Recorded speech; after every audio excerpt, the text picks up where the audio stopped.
Hello and welcome to my YouTube channel ChemWis.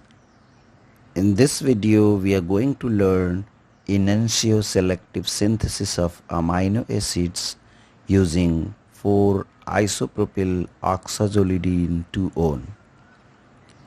In this synthesis, an appropriate carboxylic acid is coupled with enantiomerically pure 4-isopropyl oxazolidine 2-one under acid-amine coupling reaction to produce N-acyl 4-isopropyl oxazolidine 2-one. Here I have taken R isomer of oxazolidine 2-one for making S-amino acid. We can choose S isomer to make R amino acid. The N-acyl 4-isopropyl oxazolidine 2-one then allowed to react with non-nucleophilic bulky base like LDA followed by N-bromosuccinimide to produce RR diastereomer as the major product and RS diastereomer as minor. The major diastereomer is separated by column chromatography and then allowed to react with sodium azide in DMF to produce RS azide.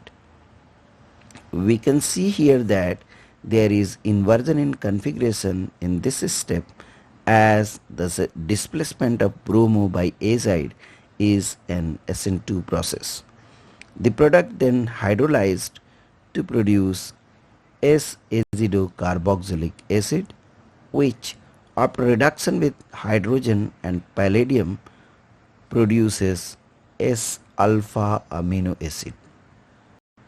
Now let's discuss diastereoselectivity of bromination step. N-acyl 4-isopropyl oxazolidine 2-one has 2 alpha hydrogens. LDA abstracts one of the 2 alpha hydrogens to produce this enolate, which is stabilized by chelation between lithium and ring carbonyl oxygen. As we can see that top phase of enolate is sterically hindered due to the projection of isopropyl group.